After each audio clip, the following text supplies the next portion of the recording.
Mamamayang lumalaban, sigaw ay kalayaan. Utang na nagpadugo sa lahi ko't kasaysayan. Taong bayang lumalaban, sigaw ay kalayaan. Panahon ng iwas to, wakasan na ito.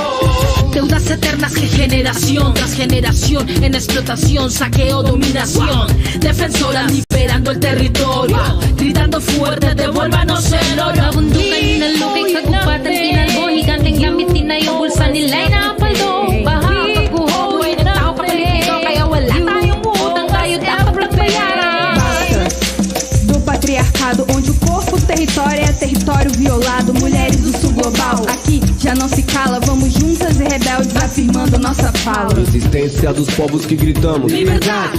Dívidas que sangram nossa terra, nossa paz. Resistência dos povos que gritamos liberdade. É tempo que reparo, isso tem que acabar. Mujeres negras resistimos, ancestros caminando alzando la voz, reconstruyendo el tejido en sus manos, generaciones sanando el dolor.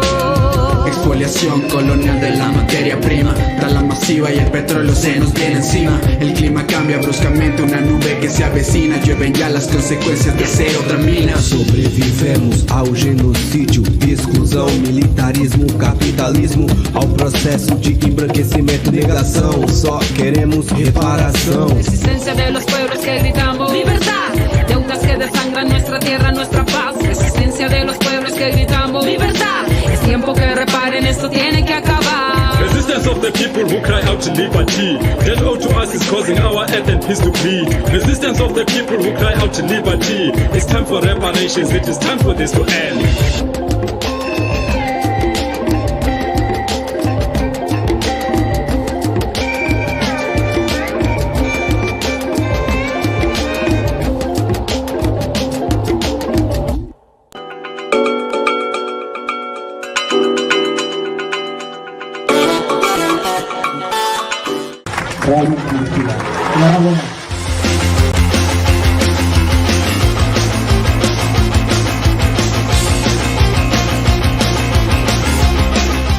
Estoy aquí para certificar la primera ciudad en todo el continente americano como ciudad bike friendly.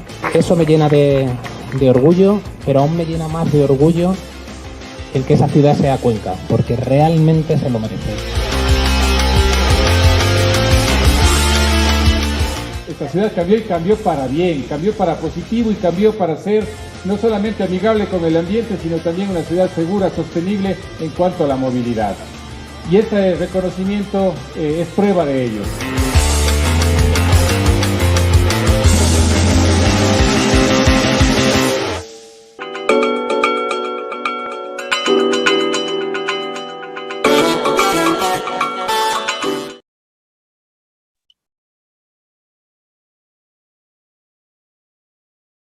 Muchísimas gracias, muy buenos días por conectarse aquí en su programa de Voces Azuayas, en el programa de Derechos Urbanos. Esta mañana nuestro tema resulta muy interesante dentro de la coyuntura de los sucesos de nuestra ciudad y de nuestro cantón.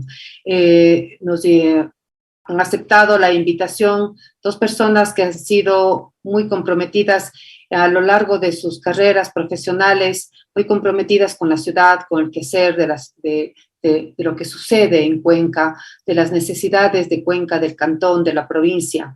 Nos acompaña el economista Enrique Serrano y el doctor Antonio Borrero Vega. Muchísimas gracias a ustedes por su tiempo. Conozco que Antonio está tomando unas merecidas vacaciones, sin embargo, nos ha otorgado un poco de su tiempo para dar a conocer, como decía hace un momento, a primera mano, lo que ha sucedido alrededor del Holocausto.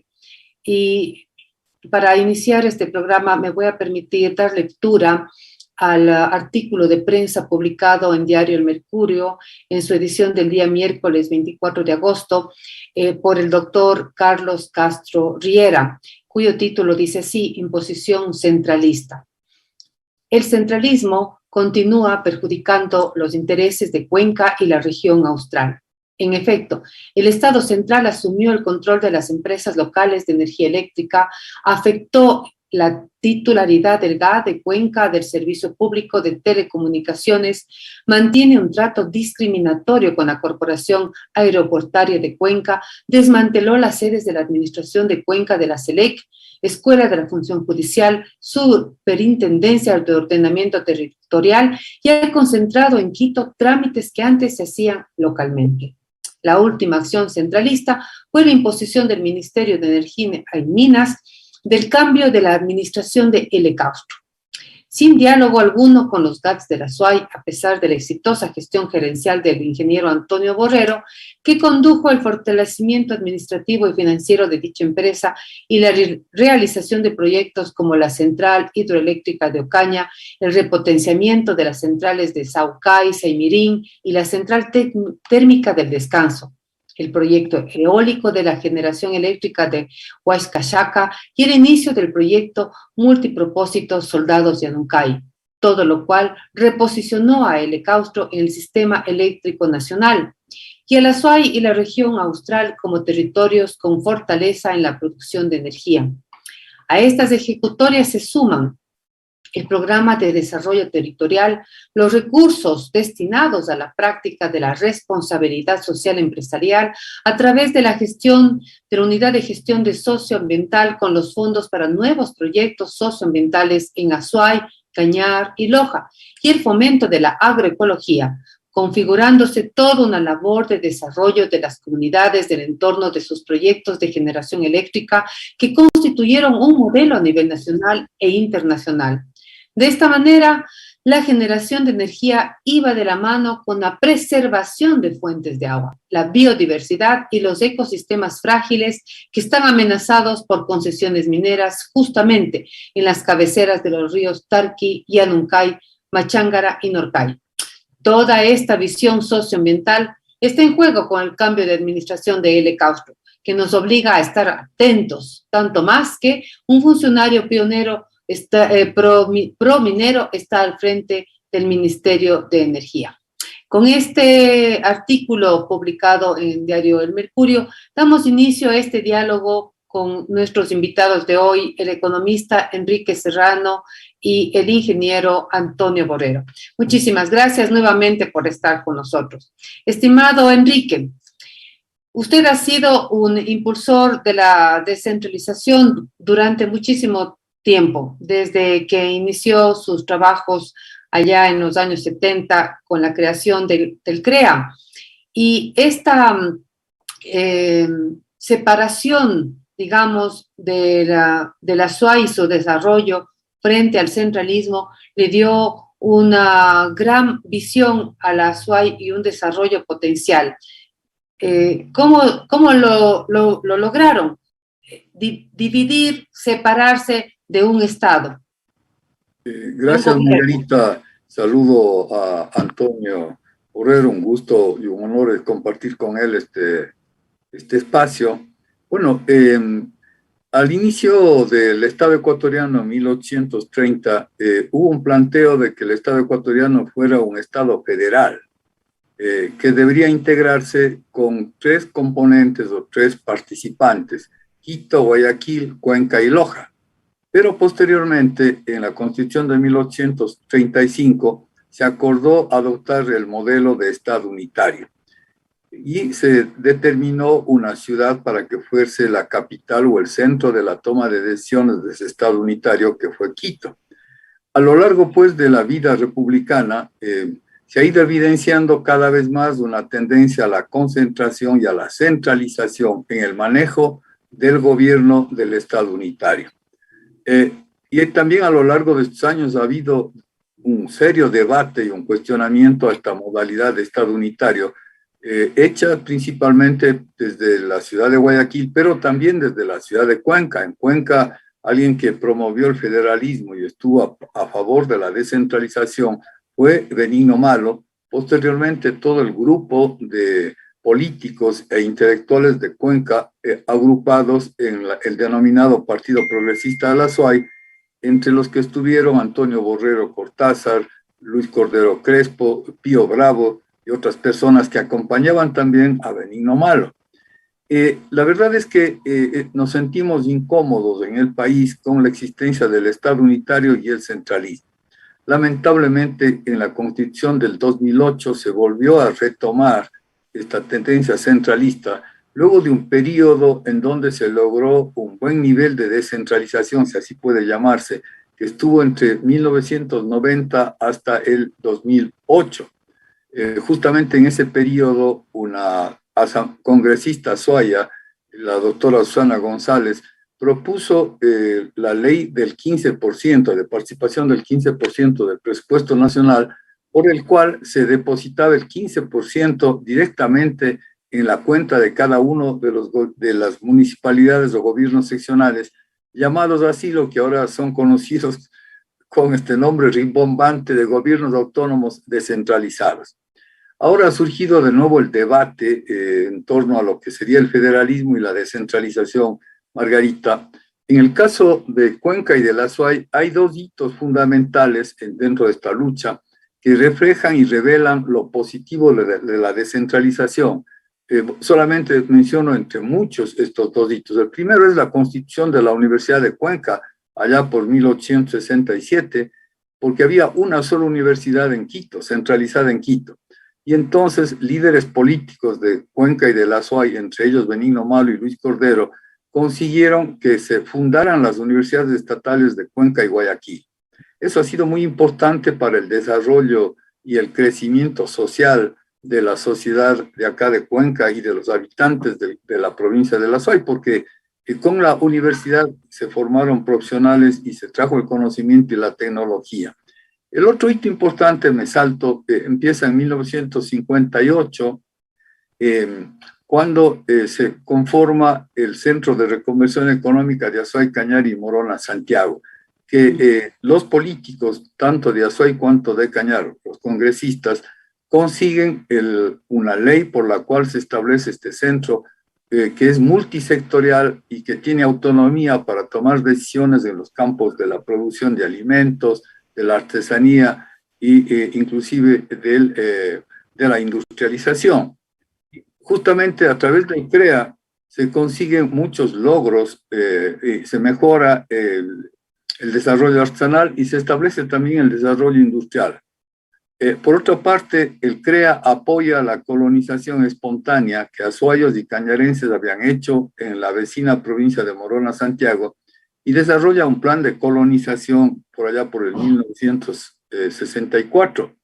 Y obviamente se promueve la comunicación y la construcción de vialidad entre Morona, Santiago y Azuay y Cañar. Pero no solo eso, justamente otro gran hito, otro gran logro del CREA y fruto de esta descentralización es la identificación de la posibilidad del complejo hidroeléctrico Paute, que es identificado por técnicos del CREA y promovido bajo la autoridad y el talento de los señores Enrique Arizaga Toral y el licenciado Manuel Martínez Palacios, quienes consiguen incrustar, por así decirlo, en la agenda nacional la posibilidad del proyecto hidroeléctrico Paute.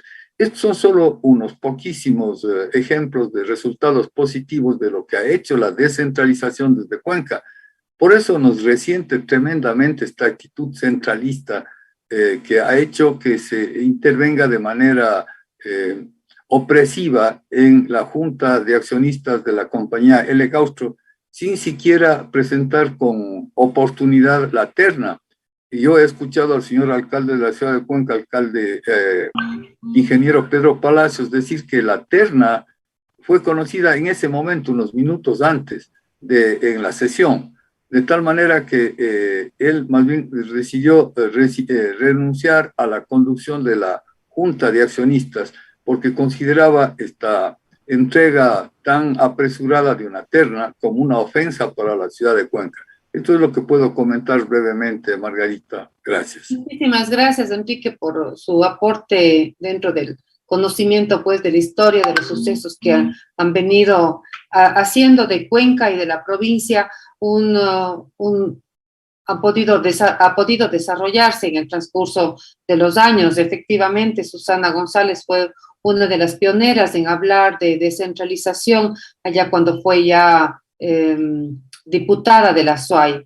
Y por supuesto, hay el grupo conformado por el FADA, es el Frente de Defensa de la SUAY, del que usted forma parte, que entiendo que también han venido defendiendo el tema de la descentralización, ya que llevamos más de 200 años pidiendo al Estado carreteras, pidiendo comunicación, pidiendo agua, la defensa del agua, y no lo hemos conseguido.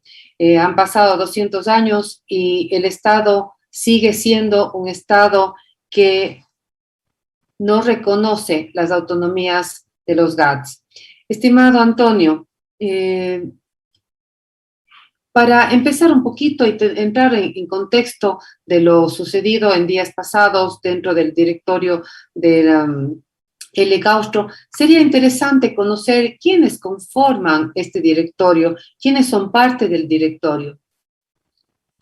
Bueno, gracias Margarita por permitirnos este espacio para conversar a través de este medio con la ciudadanía y conozcan con cercanía lo que pasa y cómo está relacionado con el contexto de la conversión de la reunión. Saludo a Enrique, pues estimado Enrique, usted siempre ha sido un referente desde la época del CREA, yo todavía muchacho, pero cuando el CREA era accionista de la empresa Cersur, yo trabajaba a mis inicios como ingeniero, pues tuvimos la oportunidad grata de estar en algunas ocasiones, igual en algunos encuentros ciudadanos. Pues voy a comentarles un poco el contexto general para que se entienda, ¿no? En el marco del sector eléctrico ecuatoriano existen las empresas de distribución y comercialización, que son las que tienen en contacto con el cliente y de las que normalmente se conoce por la cercanía y la facturación y el servicio permanente. Las empresas de generación que están atrás entregando toda la energía son diferentes y entregan generación al Sistema Nacional Interconectado. Indistintamente de dónde estén, la energía se vende a todo el país, ¿no? Cada una de las empresas con sus generadores de diferente tecnología entrega al país, y el Sistema Nacional de Transmisión que conecta a las ciudades y conecta a los grandes centros de carga. Todo esto debe estar regido por una ley nacional, que es la Ley de Servicio Público de Energía Eléctrica, y bajo esta ley, la normativa que lo maneja la Agencia Reguladora y de Control, que se llama Arcener en este momento, en su inicio con el después de Arconel, y que regula cada una de las actividades operativas de los agentes del mercado, como se denomina. Luego vienen entonces las empresas, tanto distribuidoras como de generación, que en el caso de distribución y comercialización son netamente públicas. Tenemos en el país 10 empresas. Hay que considerar también que Galápagos tiene su empresa propia, el Galápagos, y las empresas de la Sierra, que son 8 empresas, siguen siendo sociedades anónimas o compañías anónimas. Adicionalmente, el L-Gaustro, que nació como una decisión de la Cersur, es solamente la parte de generación y queda entonces también como una empresa sociedad anónima. La otra empresa grande que absorbió a 11 empresas eléctricas de la costa fundamentalmente y sucumbíos es CENEL. Entonces, CENEL como Corporación Nacional asociada a la distribución maneja prácticamente el 65% de la energía del país, sabiendo que Guayaquil es un centro de carga muy, muy importante.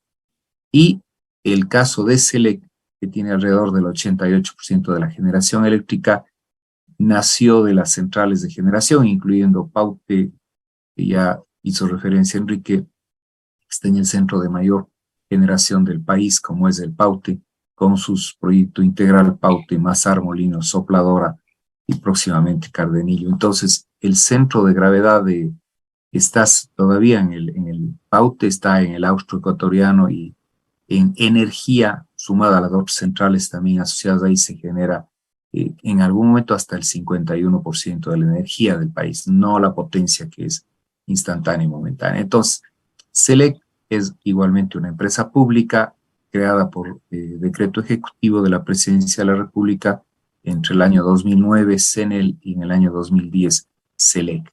Las demás son empresas sociedades anónimas, pero en definitiva estamos hablando de un componente de varias empresas.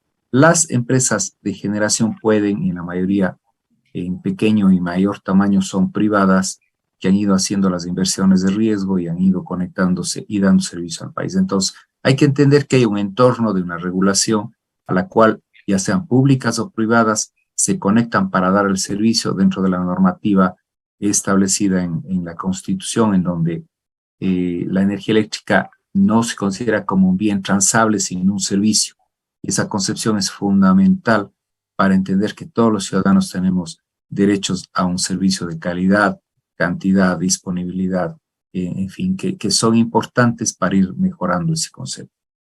Dentro de eso vamos a la parte de la composición empresarial. Si vamos a las sociedades anónimas o compañías anónimas, como todos conocen, pues la participación normalmente se da en una Junta General de Accionistas, en donde la decisión de la Junta está atada o ligada al valor del capital aportado, a la aportación de capital. En el caso concreto de Legaustro, muy parecido al de la Cemsur y a otras distribuidoras, porque en el caso de la Cemsur fuimos empresas hermanas, la misma en su momento, y después muy parecidas, y luego ha habido variaciones en función del ámbito de inversión.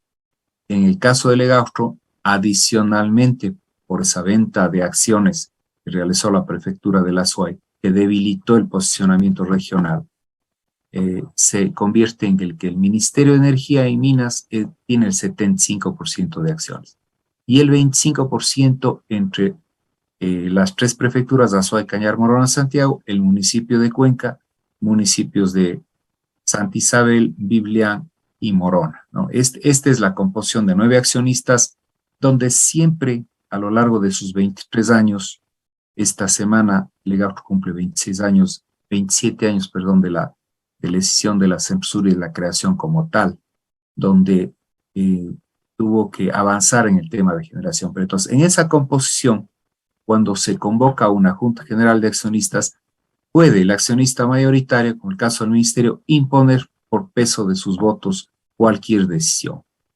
Pero siempre se ha buscado un diálogo, una conversión, un análisis dentro del contexto de qué significa un ente regulador metido dentro del ministerio y además imponiendo condiciones a nivel regional y local.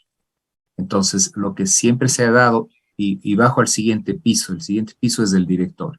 El directorio de Legaustro tiene 10 miembros y ahí sí, de alguna manera, por acciones que se hicieron y apoyaron en su momento, no existe mayoría absoluta en cada uno de los accionistas. Inclusive el Ministerio de Energía tiene 4 miembros en el directorio, el gobierno provincial de la Azuay tiene 2 miembros en el directorio y está presidido por el alcalde de Cuenca. ¿Por qué?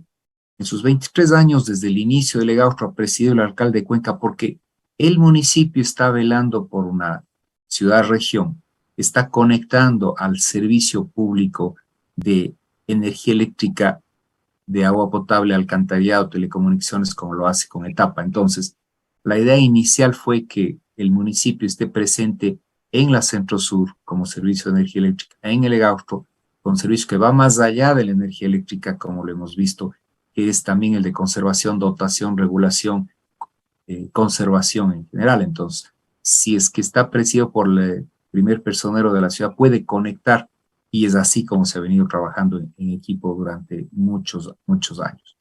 En esta ocasión, lamentablemente, y pasó y se repitió en cada una de las empresas del país, no hubo diálogo.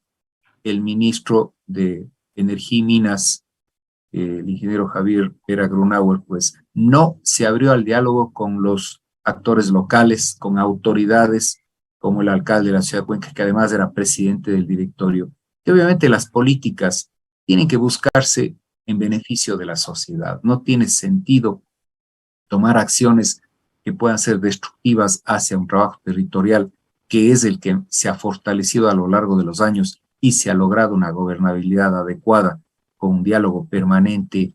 Me complace pues haber tenido la oportunidad de trabajar con 40 GATS entre Azuay, Cañar y Loja, muy poco en la última etapa en Morona, Santiago, pero también Morona, Santiago, un momento trabajamos de cerca. 40 GATS parroquiales, cantonales y provinciales. Ese diálogo, ese acercamiento permanente ha generado un modelo de gestión que ha impulsado, no buscando ser el modelo que fue el Centro de Reconversión Económica de la SUAY, que Enrique lo conoce perfectamente, por haber sido director ejecutivo y un pensador además en esa línea de desarrollo regional y desarrollo local. Entonces, pero sí aportando en algunos conceptos en donde se podía volcar resultados positivos que los logramos en los últimos años para que vayan en beneficio de nuestra región, en beneficio de la comunidad, ya que la energía estaba yendo a venderse al resto del país.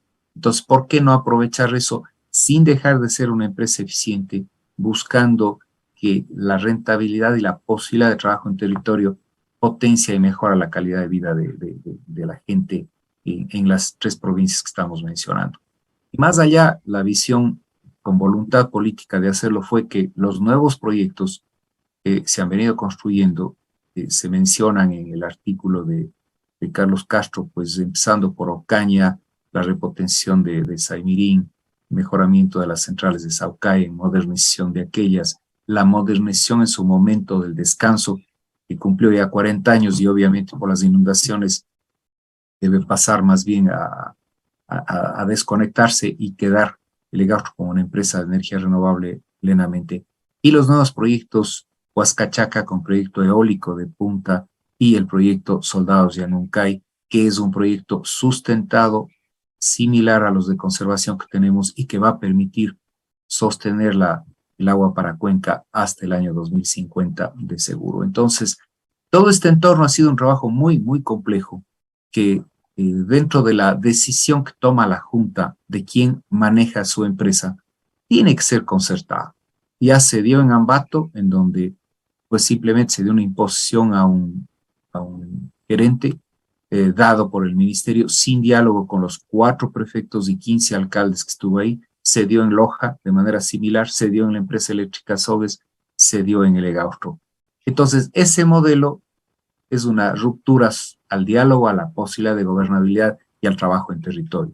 Llama mucho la atención, después de haber tenido situaciones en el país de reclamos, de paros, y pidiendo un diálogo y un acercamiento a territorio, pese a que se habló largamente de ese asunto, que ni siquiera se dé escucha al alcalde de Cuenca, a las autoridades como prefecta de la SUAY y prefecto de Cañar, que han sido los más fuertes, pero no así tampoco han dejado de actuar los otros representantes en la Junta y los beneficiarios, que han sido muchos de los GATS e inclusive representantes de Loja, la provincia de Loja con su prefecto, el cantón Saraguro con su alcalde y las juntas parroquiales de la zona de influencia del proyecto Sumaipamba. Bueno, quizá me alargué un poco, Margarita, pero ese es el contexto. Entonces, una imposición sin conversar con los territorios, lamentamos, no es la mejor forma de diálogo, ni es lo que se está buscando para un país que debe concertar, que debe ser inclusivo, que debe llegar a consensos justamente para crecer como sociedad. Muchísimas gracias, Antonio, por esa explicación dentro de y ponernos dentro del contexto de lo que está sucediendo, de lo que sucedió dentro de este directorio y sobre todo del ambiente a nivel nacional, ¿no? El otro día le escuchaba en una entrevista a Enrique justamente que decía es necesario que la ciudadanía se pronuncie, porque no se ha escuchado con mayor fuerza justamente a la prefecta, al prefecto de Morona de Cañar, al alcalde, una protesta fuerte que convoque a la ciudadanía sin liderazgo para que la ciudadanía salga o salgamos y nos movilicemos inclusive a la ciudad de Quito para reclamar, no porque tú, Antonio, hayas sido retirado de la empresa eléctrica, que eso es otro, el Egauto, perdón, ese es otro tema, sino también justamente por defender los intereses de la ciudad, de las provincias, de nuestra provincia, que es la generadora de energía. Anoche en uno de los medios de comunicación se hablaba que Toachi Pilatón ha llevado $1.000 millones lleva 14 años o algo así y no funciona. Se acabó el Toache Pilatón, no genera energía, es un fracaso su construcción. Entonces vemos que lo que sucede en el Austro es todo lo contrario. Unas prácticas de honestidad, de búsqueda de que realmente los proyectos salgan adelante, de búsqueda de favorecer no solo al Cantón Cuenca, sino a las diferentes provincias, en los diferentes proyectos que ustedes han venido desarrollando, proyectos socioambientales, proyectos de fomento de la agroecología, de conservación de las fuentes de agua, lo que hace una administración diferente, una administración responsable con la ciudadanía y responsable con el medio ambiente. ¿Qué es lo que ustedes han venido realizando, Antonio, en el tema socioambiental, en los proyectos socioambientales dentro del contexto de la producción de energía eléctrica?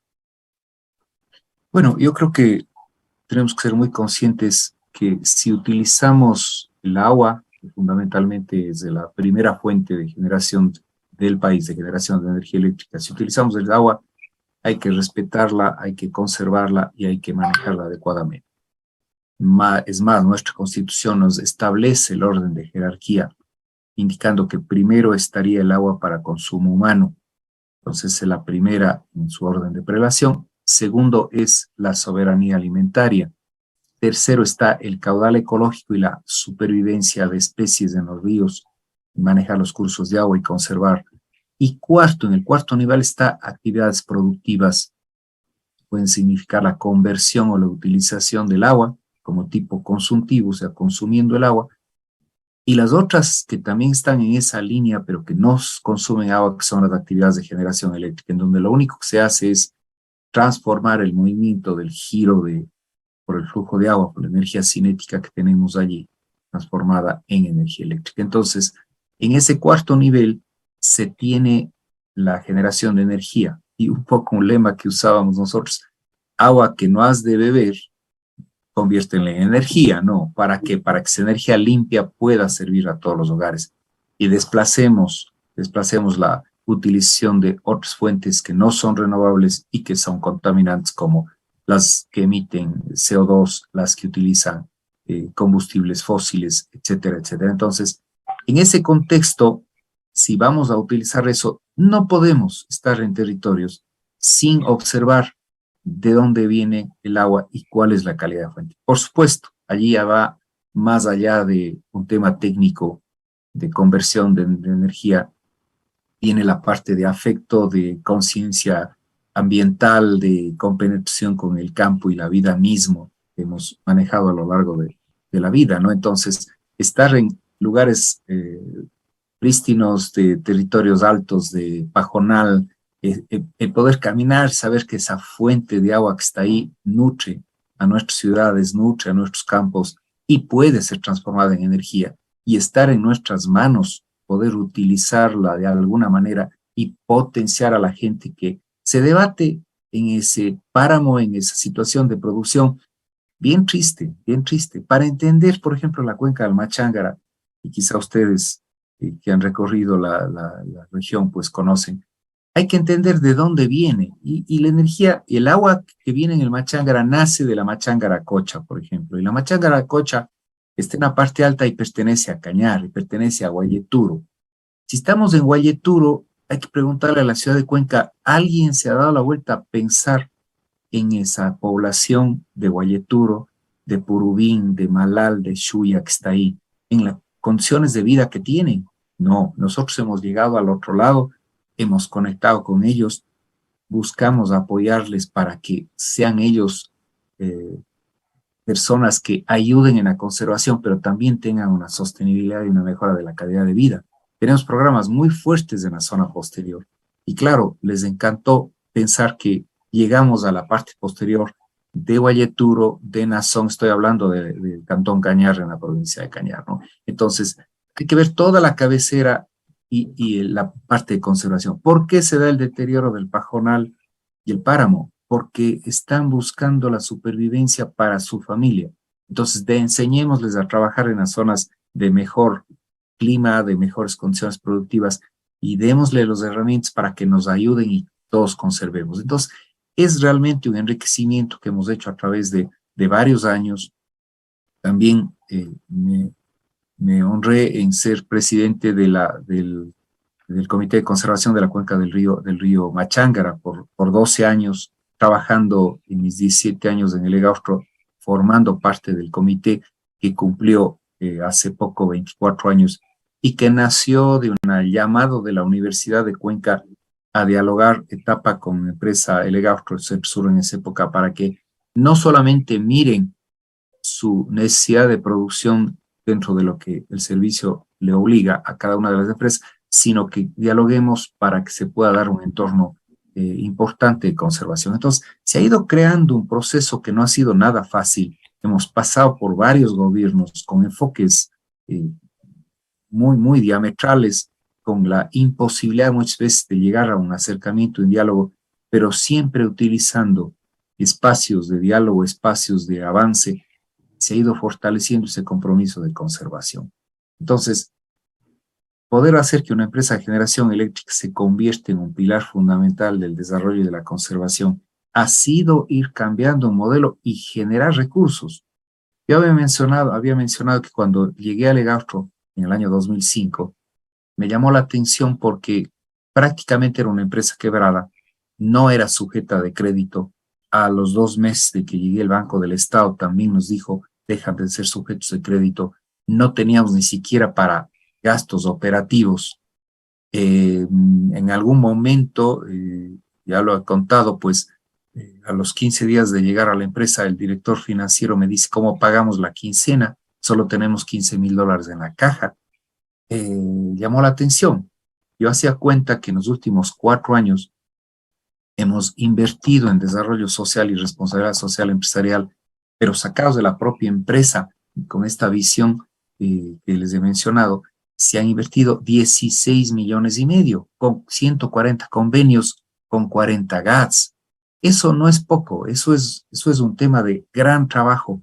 Y la empresa no es que se infló y creció y sumó numerario que podría haberse convertido en obeso en relación a la empresa. No, trabajamos con muy poca gente para hacer que se construya la pirámide que fortalezca y que las bases sean la propia gente que busque ese desarrollo. Entonces, por eso que nuestro acercamiento a las comunidades, la comprensión, en el diálogo con ellos para entender cuál es la realidad, ayudarles a orientar. Y les voy a dar un ejemplo muy interesante. Antes de la pandemia, con Acordes de la Universidad de Cuenca, que manejaba un modelo internacional a través de la CAF en ese momento, se buscó capacitar a 650 campesinos de la zona de Cañar.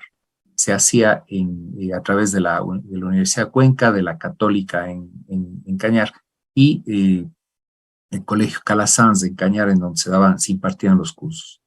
Después de esta formación de líderes y lideresas que llevaban a que ellos tengan la capacidad de generar proyectos innovadores y proyectos productivos, se inundó de proyectos productivos que han sido los que han impulsado los últimos 3 años en la zona de Cañar las mejoras para pequeñas actividades que han beneficiado mucho a la gente. Y fue curioso que con esto, uno de los líderes, Asensio Pinguil, me acuerdo, una persona ya de casi 75 años, logró que le den un título de doctor honoris causa de una universidad americana por ese liderazgo formado, nacido de este proceso a través de la formación con Acordes. ¿Cuánto cuestan estos proyectos? Cuesta más la voluntad y el tiempo de todos que realmente el costo monetario a través de esta amalgama de un mundo de conceptos. Eso lo replicamos en pandemia a través de formas virtuales, en donde simplemente algunos temas de talleres finales pudimos hacerlo de manera presencial, que se lo hizo con Teatro Carlos Cueva, repleto de los nuevos líderes que se habían formado ya no solamente en Cañar, sino en otras partes.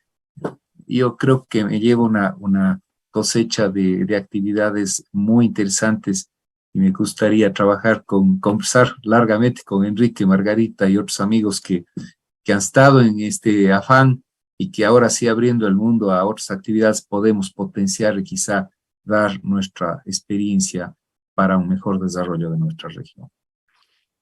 Realmente me emociona escucharte, Antonio, porque algo conozco de lo que hacen a lo largo del Machángara, algo he visitado los páramos que nutren este río, y también algo conozco de los proyectos para defender las fuentes de agua. Así es que si en algún momento podemos unir esfuerzos para seguir preparando a la gente, para seguir trabajando con la gente y preservar esos páramos, encantada. Enrique, ¿qué comentarios le merecen todo este trabajo realizado por el Legaustro en estos años sin la intervención de un Estado obeso, sin la intervención de un Estado centralista? Margarita, lo expuesto por Antonio corresponde a la realidad, así es como él lo ha hecho. Lamentablemente, en el centro tienen un exagerado nivel de imaginación de pensar que en provincias, como les gusta decir, no hay talento ni capacidad de ejecución o de innovación, a pesar de que constatan las realidades. Pero lo que ocurre es que ellos tienen interés. Yo pienso que detrás de este afán de tomar todas las direcciones de las empresas de distribución y de generación, menos claro está la empresa eléctrica Quito, porque ahí no les van a tolerar eso, o tal vez sí. Lo que hay es un afán tal vez de vender el sector eléctrico, de privatizar. Es decir, el ministro Vera lo que está, que tiene la idea de vender todo, de asumir el control para después intentar privatizar. Eso sería gravísimo porque intentar privatizar, porque se desatiende este servicio social, como bien ha mencionado Antonio, porque si el recurso es el agua, pues ese recurso hay que protegerlo y hay que compensar a quienes obviamente ya no hacen una expansión de la frontera agropecuaria y más bien se dedican a conservar las áreas de recarga hídrica o de protección hídrica. De tal manera que estando una institución, como en este caso estuvo la empresa Legaustro en la cuenca del Machangra, además coordinó con la empresa Etapa, proveedora de agua potable, para justamente utilizar de manera asociada el agua de los reservorios de Labrado y de Chanluz, y obviamente suministrar agua potable, agua para riego, energía eléctrica. Ahora bien, también el ministro Vera lamentablemente está muy vinculado con la actividad minera, porque el ministerio es de energía y de minas. Es un ministerio demasiado grande y apetecible por la corrupción. Y entonces resulta que el ministro Vera, que tiene problemas, por ejemplo, porque la compañía familiar de él debió hacer la fiscalización del proyecto Coca-Cola Sinclair y está indiciado en la Comisión de Fiscalización de la Asamblea, siendo ministro también de Minas. Por ejemplo, él debe conocer o ya está informado de que en la zona de la cuenca del Machangra hay una concesión por 32.000 hectáreas para la compañía Dundee Precious Metals, que también tiene las concesiones en el proyecto de Quimsacocha que ellos denominan Loma Larga. Esta concesión de 32.000 hectáreas va hasta la parroquia de San Antonio de Cañar. Es decir, obviamente esto dañaría el área vegetal, la cubierta vegetal, como bien lo señaló Antonio. Donde hay un proyecto hidroeléctrico hay conservación de la cobertura vegetal y de la biodiversidad, porque justamente es de esa biodiversidad, de esos seres vivientes vegetales los que hacen posible la conservación y el agua y el ciclo hidrológico. Por ejemplo, yo me acuerdo hace mucho tiempo, Paute estaba suministrado tenía suministro de energía eléctrica desde una central en Dugdug, en donde bajaban las aguas desde la parte alta del Cañar.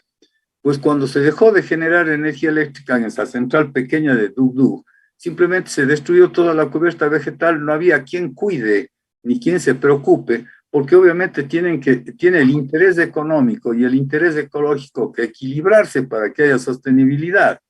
Ese es el caso mismo del proyecto Soldados Yanuncay, en donde los intereses de unas pocas personas quieren prevalecer sobre el interés de toda la ciudad de Cuenca. O sea, el proyecto Soldados Yanuncay, teniendo una institución que ahí lo desarrolle, lo va a cuidar y va a proteger el área, lo que es biodiversidad, todo lo que es la biótica que hace posible el ciclo hidrológico del agua. Entonces, yo me temo que con estas instrucciones, entiendo que el ministro Vera habrá consultado con el presidente Lasso, o tal vez no lo ha hecho. El ministro Vera está malentendiendo, él debe respetar la personalidad y la diversidad social y humana que existe en el Ecuador. Como lo ha mencionado Antonio, yo conozco el caso de Loja, en donde el alcalde también, el prefecto, perdón, se disgustó tremendamente por la actitud del ministro Vera de imponer un gerente en la empresa eléctrica del sur. De tal manera que no es un buen camino el que está siguiendo el ingeniero Vera, el ministro. Tenemos que luchar desde la SUAY, las autoridades y más, las que vengan, y para poner esta temática, esta problemática en la agenda inclusive del debate electoral, es decir, ya basta de este centralismo, de esta imposición, que como se ha señalado es absurda y que solamente se explica por el afán que pueda tener el ministro Vera de obviamente favorecer el desarrollo minero, por ejemplo, en el área de la cuenca del Machangra. Es muy posible esto. Esto es, Margarita, lo que puedo comentar. Sí, gracias, Enrique. Sin embargo, Cuenca ya se pronunció y rechazó la minería en los páramos. Justamente el día 23 de agosto, el Cabildo por el Agua se pronuncia de la siguiente manera. El Cabildo por el Agua expresa su más energético rechazo a las nuevas acciones destructivas en el páramo de Quimsacocha que afectan gravemente el ecosistema frágil donde se originan las aguas de los ríos Tarqui y Yanuncay. Justamente este grupo que está defendiendo los páramos y a los cuales la ciudadanía de la SUAY se ha sumado cuando nos tocó en la consulta popular, pide a la Fiscalía solicitar las medidas preventivas para cesar las conductas delictuosas porque se está abriendo un camino justamente en Quimsacocha. Y además pide que la Dirección de Control Municipal y la Comisión de Gestión Ambiental del municipio de Cuenca pongan freno a esta agresión al páramo de Quimsacocha. Y además nos solicita a la ciudadanía unirnos, manifestarnos, y defender esta consulta popular que fue ya consultada y que debe respetarse. Entonces, todo esto me da la impresión que podría ir de la mano con las decisiones del ministro Vera. Estimado Antonio, el tiempo nos queda corto y es importante conocer cuál es tu pronunciamiento frente a esta decisión del ministro. Sí, hemos escuchado ya lo que tú nos has dicho, lo que han venido haciendo, el trabajo sobre las comunidades, sobre los páramos, en la defensa mismo y la protección del agua. ¿Qué nos queda? ¿Cuál es tu mensaje para el ministro? ¿Cuál es tu mensaje para la ciudadanía? Y sobre todo, ¿cuáles son los proyectos que quedan en el tapete para que nosotros los ciudadanos podamos hacer un seguimiento? Bueno, como dije inicialmente, la decisión de una Junta General de Accionistas se debe al posicionamiento, a la capacidad en cuanto a la participación accionaria, y la decisión está tomada y lo pueden tomar de la manera que he explicado, ¿no? No hay en qué perderse ahí. El otro concepto era que pudo haber habido un diálogo cercano que no se dio. Hemos trabajado a la de la mano durante todos estos años con contacto con autoridades que además son accionistas, con directorio que ha conocido de cerca la parte operativa de la empresa, y hemos ido manejando en en virtud de los ejes de desarrollo y apoyo a que la empresa se fortalezca institucionalmente, se posicione a nivel de país, se ha consolidado el personal, el talento humano, la capacidad profesional de nuestros técnicos y administrativos, que siempre se ha apoyado en su formación. Entonces, yo considero que la estructura está montada, es y debe continuar hacia los lineamientos que se han dado, que no han sido decisiones solamente de quien ha estado al frente, sino de la Junta, del directorio y de los actores que conectan con territorios.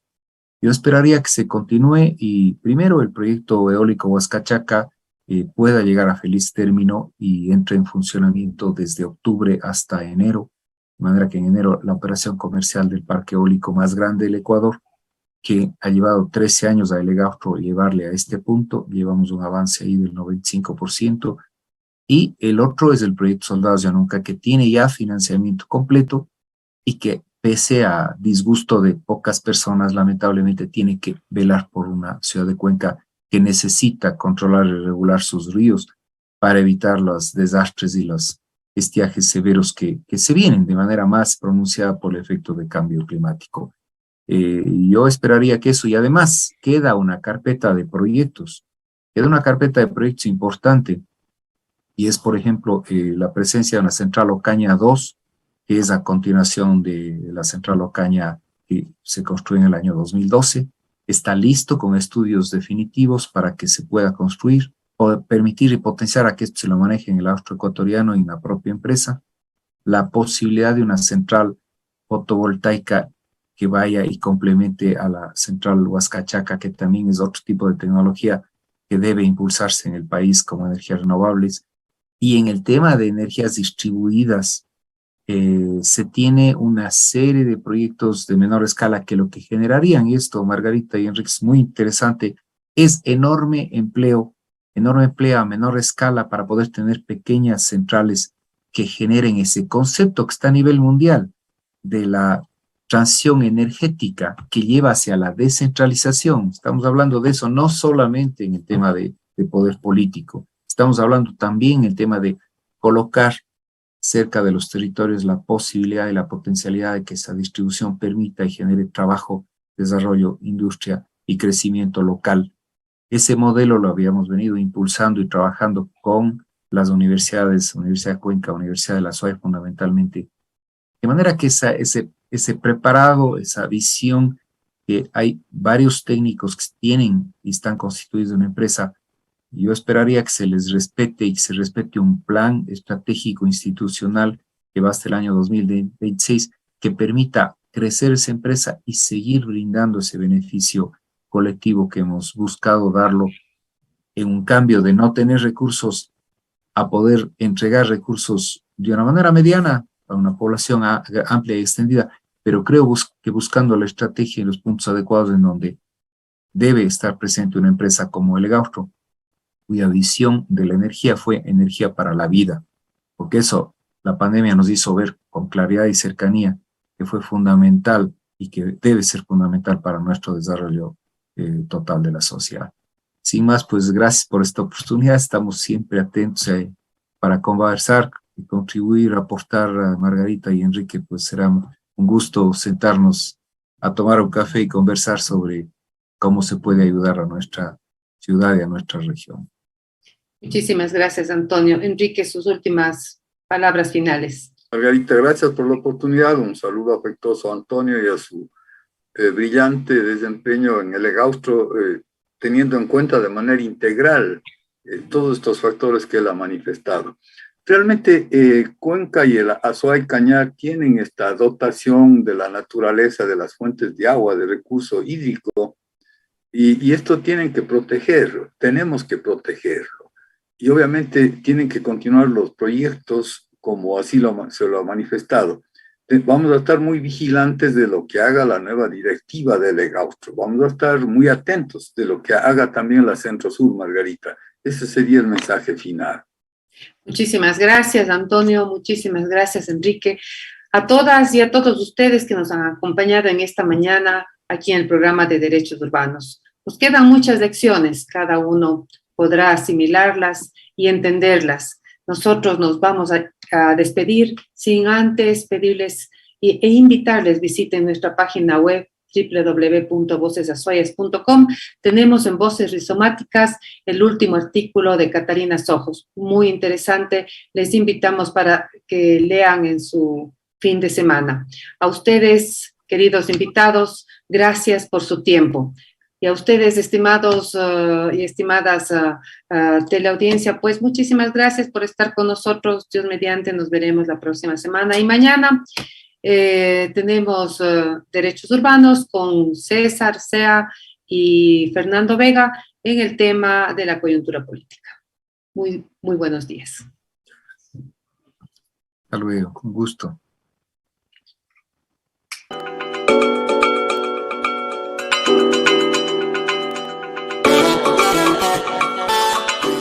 Realmente merecida. Enhorabuena.